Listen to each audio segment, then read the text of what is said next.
alors ça va. C'est parti mon petit. Attends, il faut départ. On dit quoi? Ces trois idiots vont dans quelques heures se lancer à l'assaut du GR20 en Corse. Mais avant d'aller plus loin, une explication s'impose. Le GR20 est une randonnée réputée comme la plus dure d'Europe. 200 km, 12 000 mètres de dénivelé positif répartis en 16 étapes. Ce parcours légendaire est arpenté entre mai et septembre par tous les types de profils. Le record est actuellement détenu par le Corse Lambert Santelli en 30 h 25 minutes. Vous allez comprendre pourquoi c'est inhumain. Revenons à nos trois idiots. Arthur, Marvin et moi-même, Martin. On a choisi un découpage plutôt raisonnable avec un petit défi physique, effectuer les 16 étapes en 12 jours de marche avec une étape de repos à mi-parcours. Ce découpage ne sera absolument pas respecté. Le GR20 se fait classiquement du nord au sud et c'est ce qu'on a choisi. Les étapes les plus difficiles sur le papier étant celles du nord, plus techniques et plus éprouvantes. Avant notre départ pour l'île de Beauté, une réalité inquiétante se profile, celle de la météo. Sur la côte, la Corse connaît des épisodes pluvieux plus fréquents que la normale, mais en hauteur, c'est encore pire. Cela fait plusieurs semaines où la pluie s'invite quotidiennement sur les montagnes. Ça implique quoi? Roches trempées, orages et cours d'eau qui débordent. Vous pensez que c'est tout? La neige très abondante de cet hiver ne fond pas avec cette météo merdique. Les nouvelles font état de névées assez conséquentes sur les hauteurs. Nous partons donc avec crampons et piolets. Ce tracé déjà très technique peut devenir dangereux dans cette situation, des randonneurs y laissant la vie chaque année. Maintenant que cela est dit, jusqu'où pensez-vous qu'on puisse aller?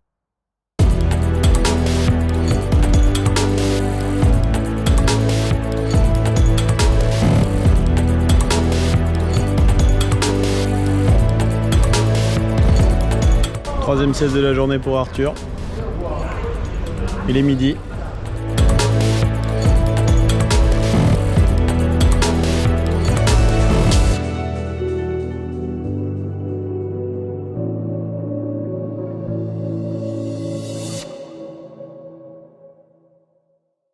C'est l'heure de la pesée les mecs. Verdict pour Monsieur Most. It's now.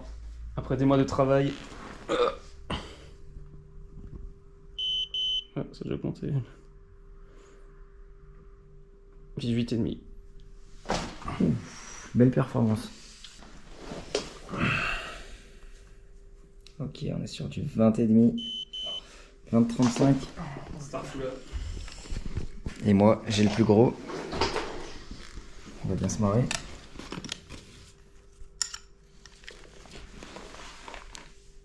Attends. Yes, Trop lourd. marché.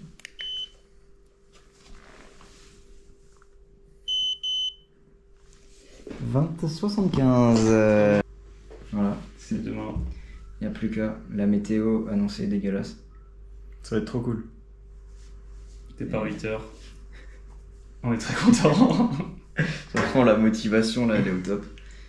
Et moi je suis à 400 balles sur Shein. C'est trop cool. Ouais, Mar vient de se faire pirater sa carte aussi. On se voit demain. Des bisous. La bise. Le premier réveil est plutôt léger. On a tous hâte de démarrer, mais aucun d'entre nous n'a véritablement envie de mettre ce sac sur le dos. C'est l'heure du grand départ. Regardez ce que ce connard d'Arthur mange au petit-déj. Voilà. Tip top. Tu l'as fini Arthur ou pas? Ou je jette? Non, je suis. Mais non. T'es chaud patate. Pas du tout. Ouais. La place là, je peux la ranger? Il est pile, mec, t'es pas prêt. Ouais. Si, regarde, je ferme le sac là. Nickel. Il est vachement à l'heure. Regarde. Vas-y, mais qui a rajouté des affaires encore ça? Bon les refs. Content d'avoir fini. C'était une belle aventure avant. C'était une belle étape. Ah, du coup, on a fini en 3 jours au lieu de 16. Un peu technique sur la fin, mais ça a été. Ouais. Je suis déçu de la perte. On a juste marché 7 km au lieu des 170 annoncés. Il fait super chaud, il fait super beau pour le moment. Alors, on va voir ce que ça donne en espérant qu'on prenne pas la pluie avant le refuge. Nous entamons les premiers mètres aux alentours de 8h30 et dès le début du dénivelé, je dois observer mes deux compagnons s'envoler. Moins fort physiquement, je choisis de gérer mon effort et leur cul au loin sera la vision que j'aurai durant 90% de ce GR. Le rythme que nous avons pendant ce début d'étape est très soutenu. Les premières pentes sont plutôt roulantes. Nous croisons et sympathisons avec la bande d'Alex qui réalise ce parcours avec leur chienne Elsie. Cette galère dans laquelle nous allons tous ensemble facilite grandement les échanges et les rencontres. Kilomètre 8, on vient d'arriver en haut du col. Le temps se gâte un peu. Salut Martin. Martin, en Enchanté.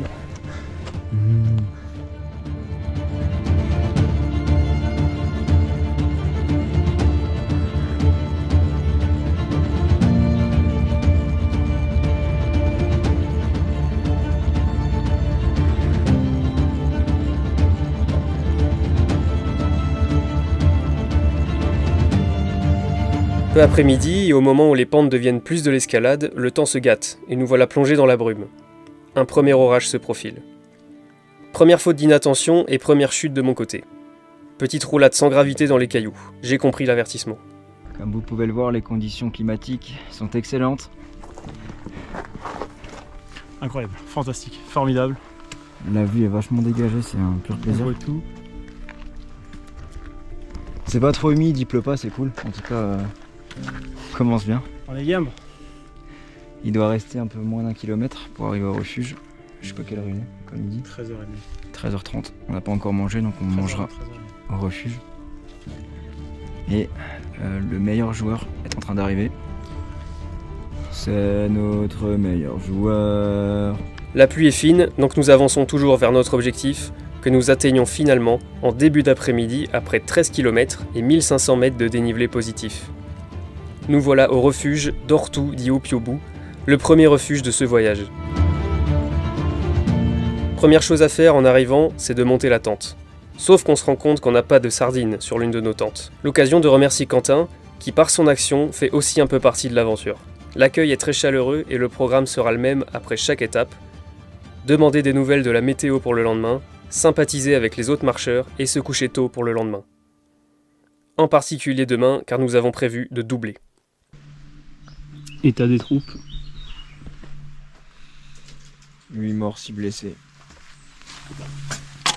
Ouais. Ici. On est là. En vrai, physiquement, ça va, c'est juste qu'on n'a pas encore mangé. Il manque de sel et de Maggi. On a piqué plein. L'équipe on vient d'arriver. On est en train de déguster le premier repas. Je pense que ça donne très envie sur la cam. En lyophilisé. Même que toi. Bon, là, c'est vrai qu'on a mangé gigator en plus, du coup, on avait tous très faim. Là, on fait ça, on va à la douche. Surtout Arthur. Ouais, très faim. Et après, Lonzo, Pietra, et ce soir on mange des spaghettis. Faut pas que sinon, pas des bolos. On mange pas de sauce tomate. Avec de la guanciale. Quel plaisir. En fait, tout ce qu'on fait au refuge, c'est juste bouffer. Hello la team. Premier repas du soir. Alors franchement, qu'est-ce que t'en penses? On sent bien chaud. Moi de toute façon j'ai tellement faim que je pourrais bouffer des légumes. Je vais me régaler. Franchement c'est tout ce qu'il nous faut quand même. Petite entrée, petit plat, petit dessert, double dessert. Ouais, déjà Martin il veut me niquer ma danette sans culé. Une danette, c'est une bonne pas de fils de. Qu'est-ce que tu connais danette? Bon les mecs, début du jour 2. Premier réveil.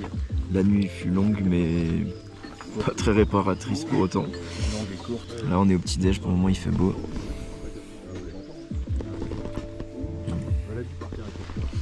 Nickel.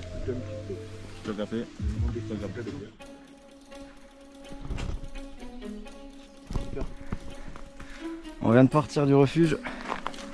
Départ de l'étape 2. Aujourd'hui en double on fait l'étape 2 et 3. Donc on a un gros programme qui nous attend. On passe sur la partie plus caillouteuse. J'adore les cailloux. On va s'en rendre compte par la suite, mais ces deux étapes sont sûrement les pires à doubler. Nous quittons le refuge et évidemment le dénivelé arrive. J'ai entendu une phrase sur le GR. Les paysages sont exceptionnels, mais on regarde toujours le sol.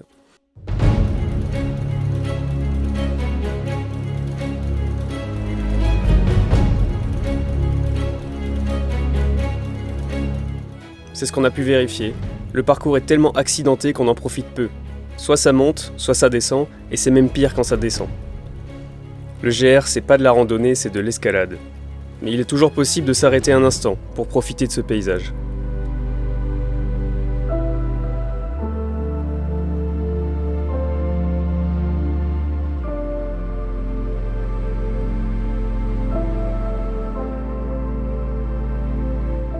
Pendant cette matinée, nous effectuons les 7 km jusqu'au refuge de Karozu en plus de 6 heures.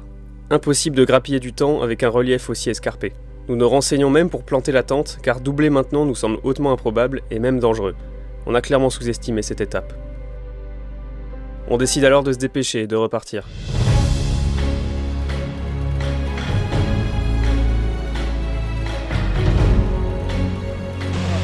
Wesh. Oh, je déteste.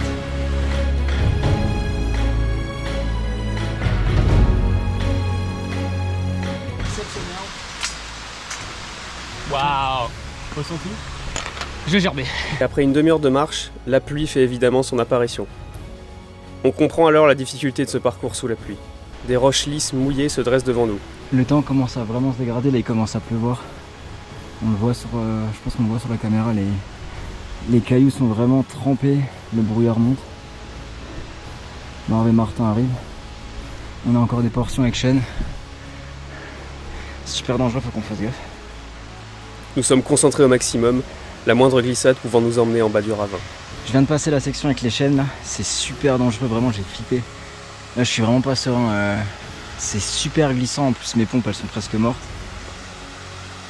Vivement qu'on sorte, là a priori ça a l'air un peu mieux.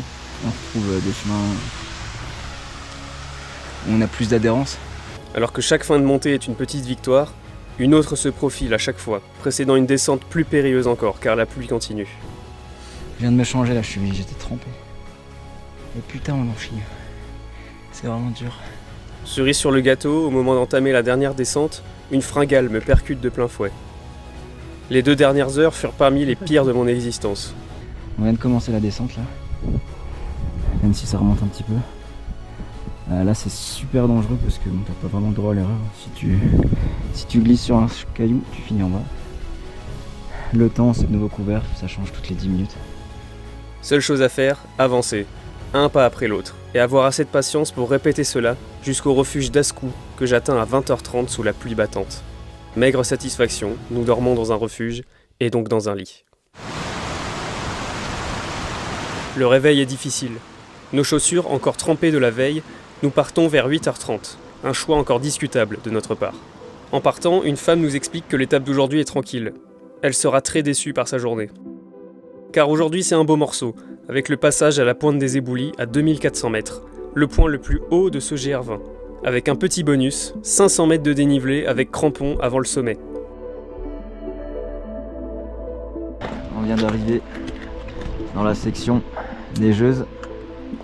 Donc là on installe les crampons. Yeah boy.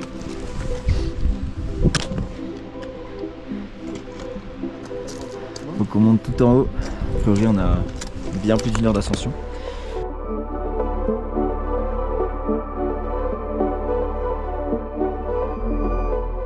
La montée est physique, mais le paysage est incroyable, ainsi que l'expérience.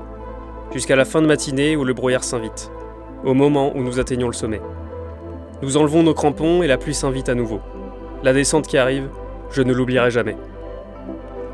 Nous descendons pendant plus de 2 heures dans un paysage apocalyptique, dans la pluie et même la grêle.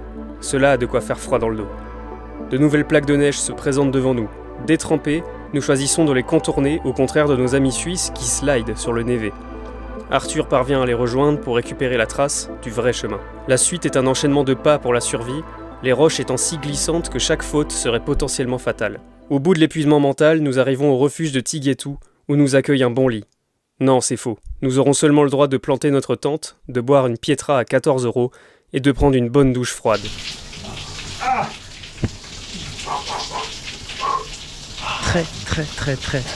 Très compliqué. Autant dire qu'on a grimpé une falaise enneigée, qu'on a redescendu de l'autre côté aussitôt dans des graviers de merde. Surtout qu'on a pris un orage au sommet, c'est surtout ça le problème. Orage de grêle, avec des grêlons et tout. Et que sur les 2 heures de descente, il a plu 2 heures. Et que le chemin de descente était dans la rivière en fait. Donc c'était super. Donc autant dire qu'on a tous les yeux mouillés, toutes nos fringues sont mouillées. Là on s'est posé au refuge, on a demandé si on avait des lits, ils nous ont dit c'est mort. Donc du coup on a planté les tentes. Par contre on a un spot de dingue. Mais sinon ouais on verra ça demain matin. Un mot à dire pour la caméra ? Le réveil est pire que la veille. Je me sens faible dès que j'ouvre les yeux. Le maigre petit déjeuner offert par notre refuge préféré n'arrange rien, quelques biscottes, de la confiture et un café pour 10 €. Ce manque de calories me met en difficulté lors de la montée qui nous mène vers le prochain refuge, sur une étape sur le papier vraiment plus simple que les derniers jours.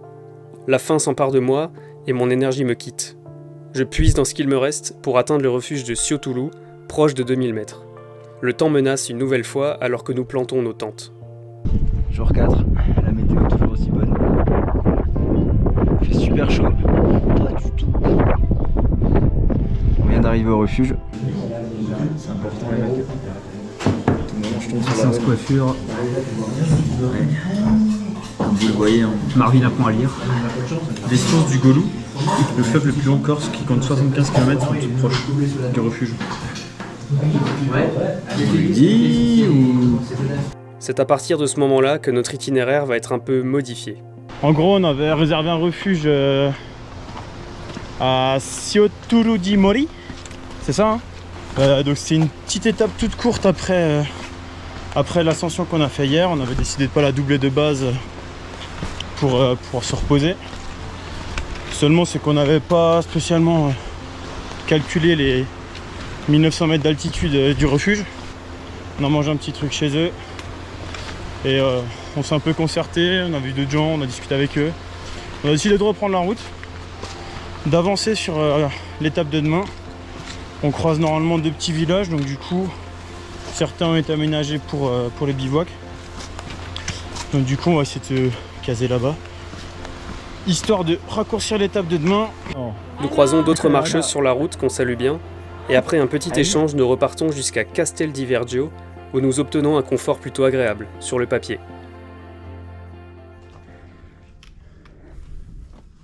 Vous allez être très déçus, messieurs. Oh. Alors, Même nous, je galérais, fils de pute.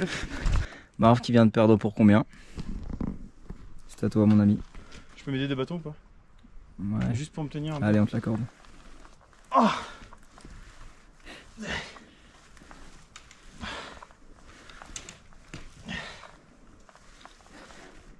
Oh. c'est combien? 5. Quoi de mieux après une bonne journée de rando, franchement? La possibilité de pouvoir faire une lessive, dormir dans un lit, c'est intéressant, n'est-ce pas? Seulement voilà, il y a une machine et un sèche-linge pour tout le monde, et nous attendons de 18 à 22 heures devant la laverie pour attendre notre tour. Cela dit, nous sympathisons avec Alex, un marcheur lyonnais, ainsi que Olivier et Mimi, ce qui rend l'attente plus agréable.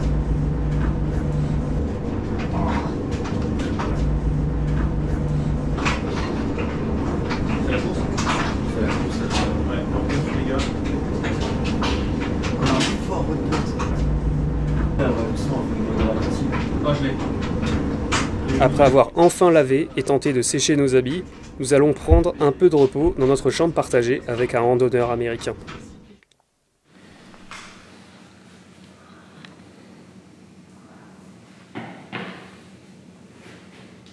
Ce matin-là, nous avons le droit à un petit déjeuner à volonté, ce qui fait le plus grand bien à nos organismes. Je sens l'énergie revenir en moi malgré la nuit agitée.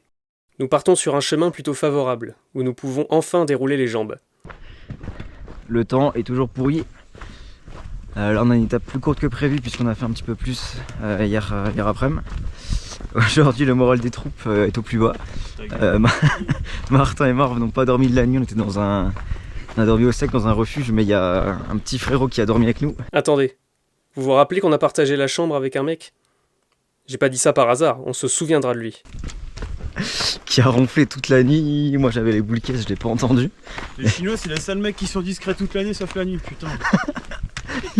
Et les deux ils ont pas dormi, ils sont explosés. Autant vous dire que le mec il a fait tous les bruits possibles et imaginables avec son corps toute la nuit. Il a quand même, apparemment il a quand même lâché des caisses, il a lâché des rots toute la nuit alors que Martin était le lit vraiment à côté quoi. Martin il a dormi avec nous dans les doubles. T'as kiffé gros? J'ai dormi en cuillère, mec. Et qu'à un moment, le matin, c'était tôt ce matin, il y a quelqu'un qui lâche une caisse.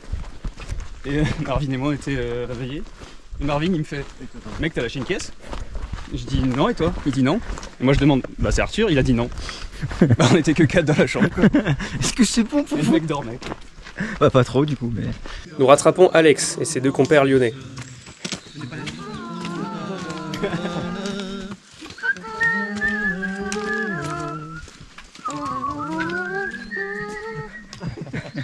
Cette journée est la première où on peut parler de randonnée. Au sommet, nous rattrapons Olivier et Mimi, qui n'en reviennent pas du rythme imposé par mes camarades, comme moi. Cette journée qui me réconcilie avec le parcours prend une encore meilleure tournure lorsqu'un paysage incroyable apparaît devant nos yeux.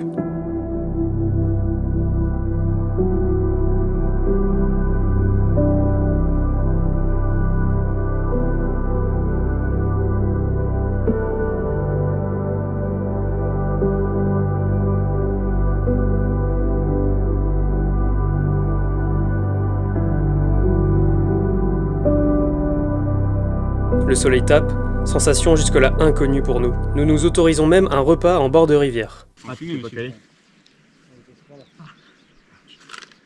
fais un effort.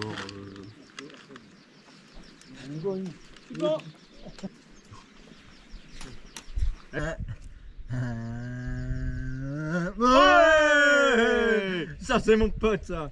Seulement sur ce GR20, on ne peut jamais considérer que c'est terminé avant d'avoir mis les pieds dans le refuge.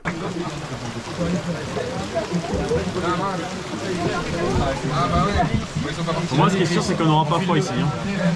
Des nuages arrivent rapidement gâcher cette journée, jusque-là parfaite, et une énorme pluie vient nous balayer au moment où nous arrivons à une bergerie. Coup de chance, nous ne sommes pas trempés. Nous constatons que nos amis lyonnais se sont également arrêtés et nous partageons ce moment en leur compagnie, avec quelques piétras. La pluie se calme alors, nous repartons. Le chemin qu'il reste à parcourir est maigre, mais gorgé d'eau. C'est le chemin, hein. J'ai plus de pied si jamais. Effet du sol glissant ou de la bière, Marvin glisse 100 mètres après le départ et brise un bâton.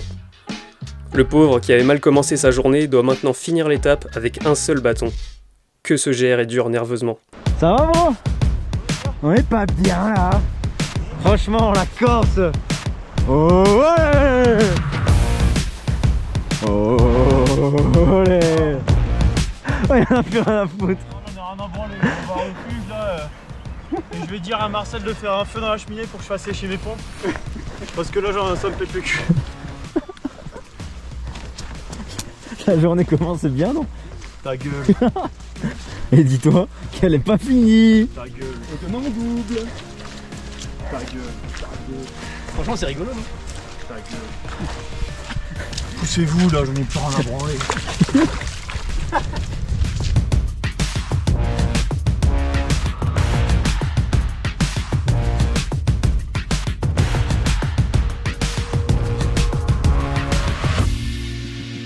Nous arrivons au refuge de Manganou, encore une fois sous la pluie.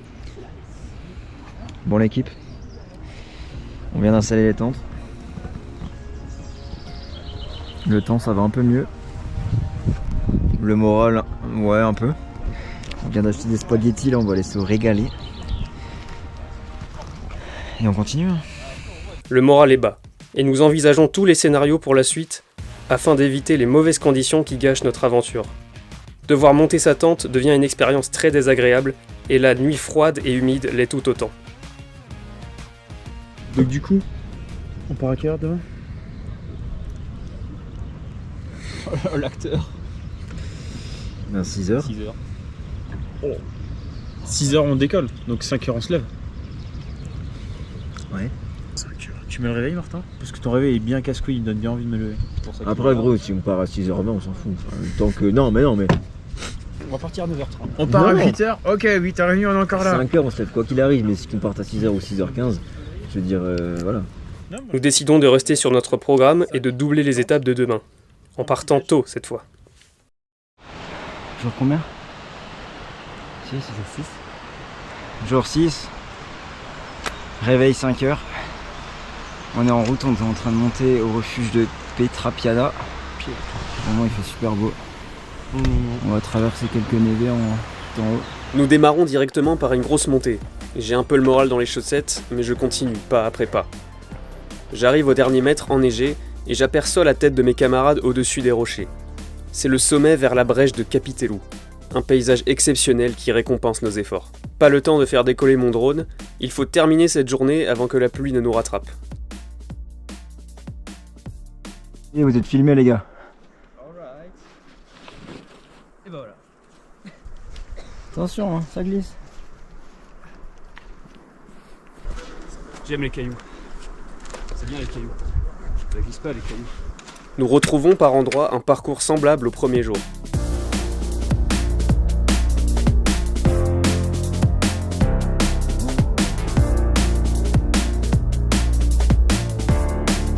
Nous arrivons au refuge de Pietra Piana vers midi et le temps est encore stable. Un saucisson, un fromage et un coca plus tard et nous repartons. Une variante par les crêtes pourrait nous faire gagner 1h30, mais au vu du temps, nous optons pour le chemin classique. Nous apprendrons qu'un homme y a été foudroyé quelques jours après. La descente nous fait mal aux genoux, mais je sens que l'énergie et le moral est au rendez-vous. En bas, c'est une forêt qui nous attend avec de vrais chemins de randonnée. Nous déroulons jusqu'à une petite bergerie où le cadre est très reposant. L'étape se poursuit. C'est Ravitaillement plutôt tranquille. dans une bergerie. On est bien. Il nous reste encore plus ou moins 1h30 d'après le chef. Pour le moment, on n'a pas pris de flotte encore. C'est presque une première. Niveau moral, ça va. T'inquiète, on est couché sur du bois. Je lâche du bois. Il y a des petites douleurs qui commencent Jambes lourdes un peu. Hein. à venir, surtout pour cet homme. Pas lourd, mais les genoux ça siffle. Hein. On sent les 100 kilos quand même sur les genoux. Suffisait de le dire, il pleut. Nickel. Une forte pluie qui me fait oublier la belle journée que nous venons de passer. J'arrive une nouvelle fois trempé jusqu'aux os au refuge de Londa. Tous les randonneurs réfugiés à l'intérieur, il n'y a presque plus de place pour s'asseoir. Je vois Arthur revenir avec la tente et dire que le sol est trop gorgé d'eau pour la planter. Heureusement, des tentes à louer sont disponibles. Ce scénario de cauchemar commence à entamer mon mental et nous évoquons la possibilité de nous arrêter avant la fin du parcours si la météo ne change pas dans le sud. Il est actuellement 20h28. L'ambiance est au top. On vient de manger. On n'a pas eu la faute de planter la tente là. On est dans une tente du refuge. Parce qu'il a plu pendant au moins 3 heures et qu'il y a 5 cm d'eau dans l'herbe. Du coup on aurait vraiment été trempés. Demain on va à Vidzavone. On rejoint des vieux frères. Prendre une journée de repos. Et on verra ce qu'on fait parce que le temps c'est vraiment de la merde. Voilà, bisous. On continue.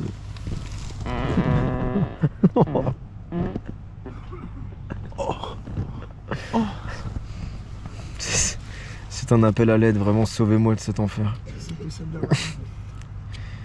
Même le soir ça va pas frère. Si tu viens de faire quoi là c'est pas normal ça. Tu veux pas dormir avec Martin Je m'endors avec des douleurs à chaque nerf de mes pieds, mais je reste motivé. Le plus dur est derrière nous. Une fois n'est pas coutume, nous sommes les derniers à partir du refuge. Et une fois n'est pas coutume, nous démarrons par une bonne grosse montée des familles. 800 mètres de dénivelé au petit-déj. L'une des plus difficiles depuis le départ. Mais j'avance. Mon corps supporte bien la douleur jusque-là. Sauf qu'une autre fait son apparition. Un trait de douleur me transperce le dessus du pied droit à chaque pas. Ce n'est pas normal et je commence à m'inquiéter, mais je suis optimiste car la fin de la montée approche. Nous entamons la descente vers Vidzavona, seulement je n'arrive pas à me débarrasser de cette douleur. Le moral est au plus bas lorsque nous atteignons Vidzavona, où il commence à pleuvoir évidemment. Nous aurons ici un bon confort pendant la journée de repos de demain, sur laquelle je compte énormément pour me débarrasser de cette douleur au pied. Un autre événement doit me permettre de penser à autre chose. Nous attendons 3 amis qui font le GR depuis le sud. Le hasard fait bien les choses, puisque nous nous croisons à cet endroit du parcours. Raph, Jojo et Jax arrivent sous la pluie et nous passons une belle soirée. Jax, blessé, se voit contraint d'arrêter, et je prie pour ne pas subir le même sort. Les 2 autres, eux, dégoûtés par les conditions, se rabattent sur une autre randonnée près de la côte. On est sur quoi chef là? Petite liqueur de châtaigne made in Corse. Ok. Elle passe à mort. Ok, le mec, c'est une petite piscine naturelle. Hein. C'est une vasque. Fais-nous rêver, déguster à merveille. Ah, même pas une gorgée, tu me laisses. Attends, C'était c'est long, merci. c'était Allez. long, mais le plaisir. Parmesan pour Jacques. Non, mais c'est bon, pour autant, c'est bon, je l'ai, regarde. Je me réveille au plus bas, ma douleur étant toujours vive. Je dois prendre la décision de m'arrêter là. Nous raccompagnons nos 3 amis à la gare où nous buvons un dernier verre. Sur la route, je ressasse les derniers jours, ému. Je suis triste, puis déçu, et enfin reconnaissant de ce que j'ai vécu.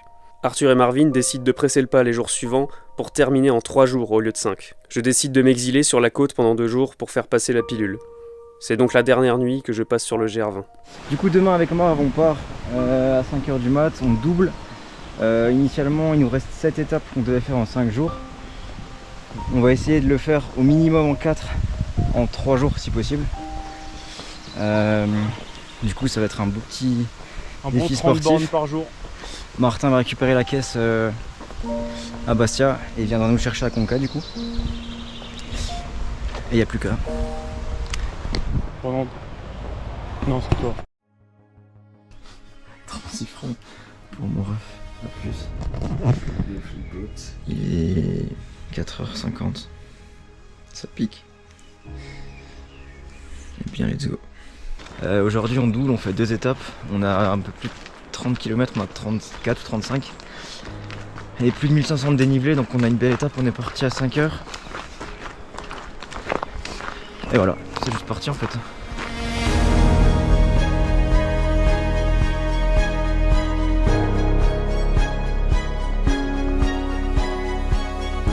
Il est 9h20, on est déjà arrivé au premier refuge, on a fini la première étape.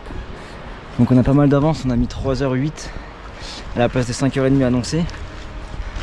Donc là on perd pas de temps, on a vu un coup, on commence direct à l'autre étape. Donc là il nous reste 20 km et 900 de dénive.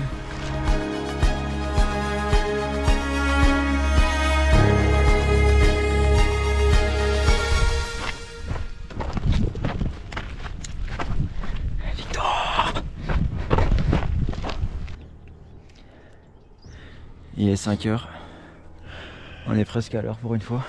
Incroyable. Pareil, on repart pour un doublage d'étape.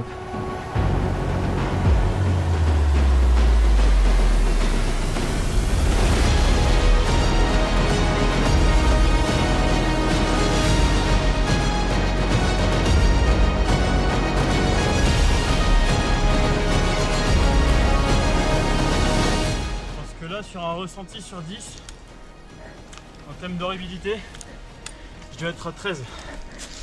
Ah, C'est quoi le plus dur là? tout. Je suis dans un sac. Oh mon dieu. Et toi il doit rester, je sais pas, 3 bornes. Ouais. Et Allez. 800 de plus. Allez, c'est le moment de lâcher. C'est la fin de l'enfer. On vient d'installer la tente. 16h08. Pas de pesto. Merci Seigneur. Donc, petit récap aujourd'hui. On a triplé. On a fait 3 étapes. 29 km et demi. Léger coup de soleil hein, pour le joueur français. Monte tes jambes. Ça va. Pas du tout. Donc on a fait 29 km 500 et 2150 de dénive. Sur des terrains assez merdiques, pas mal de perles, on avait une descente à la fin, elle nous a bien niqué les genoux. Du coup la bonne nouvelle c'est que demain, a priori si tout se passe bien on finit, pareil on double. Dernier réveil sur ce GR, dernier départ, sous le soleil.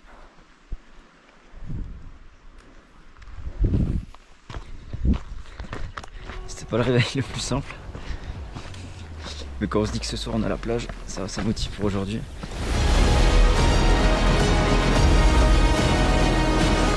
Pendant que nous on est en train d'en chier, Martin tranquillement à la plage, ce petit enfoiré de merde.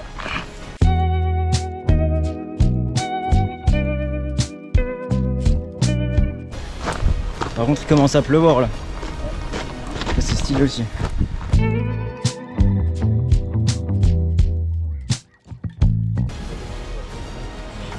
Comme le bonhomme. Râpé. On vient de finir la première étape du jour, l'avant-dernière. Donc là il nous reste en théorie 5 heures.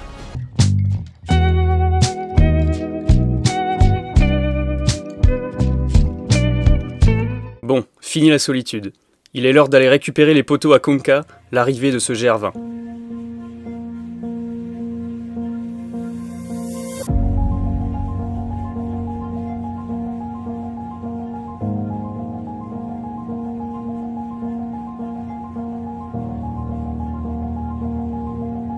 On vient carrément d'arriver à Conca.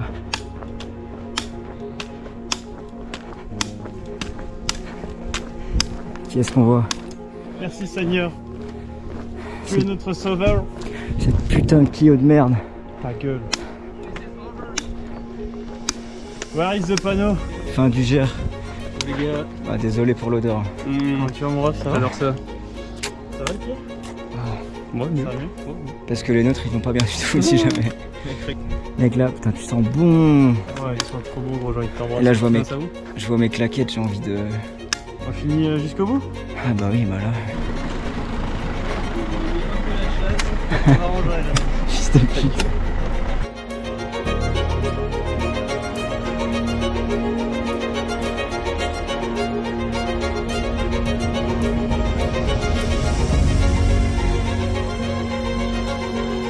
L'arrivée du GR20, c'est une petite plaque et un bar pour boire un coup après la libération. Malgré l'exploit sportif et mental que cela représente, il n'y a pas de ligne d'arrivée ou de foule pour applaudir les finishers. On retourne instantanément à la vie normale, dans l'anonymat le plus complet. Au final, les jours suivants ont ressemblé à des vacances normales. La météo n'a pas été beaucoup plus clémente sur la côte, mais suffisamment pour nous permettre de recharger les batteries. Nous récupérons Raph et Jojo qui ont terminé le Mare Monti, une autre belle randonnée de Corse. Nous terminons ce séjour à 5, l'esprit rempli de ces images magnifiques. Même en ne l'ayant pas terminé, j'ai partagé ce sentiment de fierté. Nous sommes reconnaissants d'avoir vécu cette expérience et d'avoir fait de belles rencontres. Nous rentrons à la maison en connaissant plus sur nous-mêmes et en étant, je pense, plus forts.